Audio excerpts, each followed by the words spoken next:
Hello and welcome to Fin Business. We are in conversation with Oliver Hoffmann from Austria. So welcome to Fin Business. Thank you very much. So there are interesting time for a banking and financial sector right now because each one is talking about the financial technology. I would like to understand how the culture is evolving specifically Austria right now in terms of technology, in terms of geopolitical connections and in terms of cybercrime as well in a specifically banking sector. As you know, Austria has a very highly developed banking sector. It's at the same time also a very crowded banking sector. For a population of less than 9 million people, we have 670 banks in Austria, and that number of 670 banks already is down from 800 a couple of years ago. So the market is very crowded, and you have to really be innovative, have to be on your toes to persist in this market and to be successful.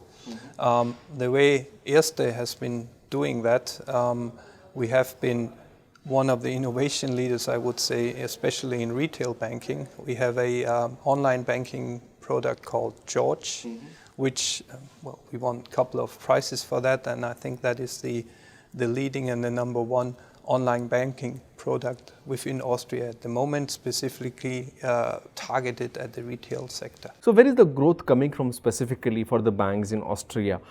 Is it from the credit side? Is it from the deposit side? You also mentioned in your speech sometime back there are NPLs as well. So how is actually the situation of banking right now? The situation has improved. Austrian banks went through I would say a very difficult phase over the last 4 or 5 years. They had to cope with very high numbers of non-performing loans. Some from Austria, but a lot from the business in Eastern Europe. These bad loans have been dealt with. Actually, the resolution of these bad loans has yielded better results than most people expected. So the bad loan problem, I would say, is well in check and is about to be solved here. What is the recovery mechanism that the regulators from Austria or the banks from Austria are following? In Austria, we have set up run-off companies for the banks with the highest bad loans. So, for example, you have companies like HETA, which is a run-off company for Hypo Alpe Adria Bank. You have Imigon for the Volksbanken, and you have KA Finanz for Kommunalkredit. So these are, if you want, special purpose vehicles. The banks transfer the NPLs into these SPVs, and these SPVs sell off these bad loans to investors. Also, some banks, like our banks, we have directly sold some of our non-performing loan portfolio to institutional investors. So just to get an idea or just to get a sense, what is the size of the NPL right now in Austria? I don't have the absolute number, but in terms of ratio, the ratio is down from 8% for the whole sector 5 years ago now to below 5%. It's 4.9% for the whole Austrian banking sector. To make your impression more stronger in Asia, what are the initiatives that the Austria is taking right now specifically to take BFSI sector to the next level? As you know, the home market is very small. We need to go abroad. That's why also the export quota of Austria is above 50%. We have very active and a very active chamber of commerce. It's called Advantage Austria, and the WKOE, that's the Wirtschaftskammer Österreich. So all over the world, specifically fintechs are rising right now, and Asians, specifically India and China, are the flag bearer of the fintech market right now. How is it in Austria? What are the supports that the fintechs are getting from the regulators, and how fast fintechs are rising in Austria? I have to say we're a bit jealous of you here in India. When I look at companies in that sector, I think you have been very innovative, and the development has been much faster than what we have seen in Austria. There is fintech development in Austria. Our bank is part of that, but if I compare it with India, also with China, the speed is not that fast. People out here are more open to try new things, and they adopt more quickly. You have much more of hesitation and some people are more circumspect in Europe. But specifically, if you look at India or China, the most of the fintechs are specifically into payments or lending, and now they are, looking at other sectors as well. In Austria, what are the sectors that fintechs are tracking right now? That's a good question. I have to look that up. But for us, mostly it's in the retail sector, to be honest. And the thing is, the big banks, they cooperate with fintech companies. They use the technology, the ideas of the fintech companies to implement in their network. That's exactly what we did with George. And how's the regulatory environment? The regulator in Austria is supportive. I would say it's quite a strict regulator, as I mentioned in my presentation. They very early on adopted the BRRD to implement EU rules in Austria.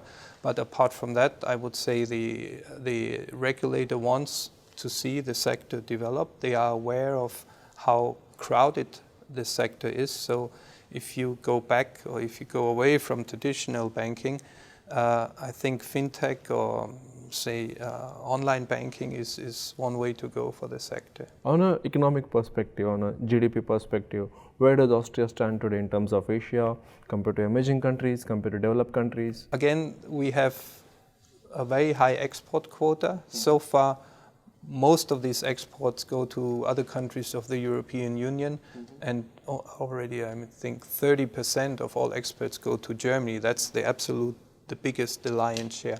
Asia has been growing very strongly over the past few years. It's still small compared to the European part, but what you must consider is that a lot of Austrian companies are suppliers to German companies. So they supply input for the tools for the German companies, and then these goods are exported to Asia. But what are the new things that you think needed to be done specifically in Austria right now to achieve the next level of growth?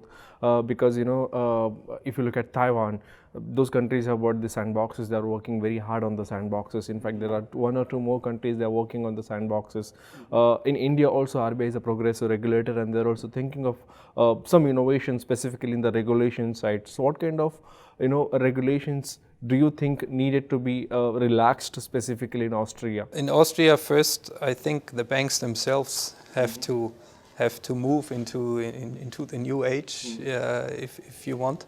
I think the regulator will support whatever makes sense for the banks and what respects especially the consumer rights. Austria is very, very strong about consumer rights, about data protection. So in that area, there are regulations we have to be very mindful of. Could you also give me some illustration or a pie chart of Austria specifically? What percentage of private bank share is, what percentage of public sector bank share is? If you look at a pie chart, for example, in lending, 60% of all loans are handed out by public sector banks or banks related to the public sector. That's the savings banks, that's the credit cooperatives, and that's some specialized public banks.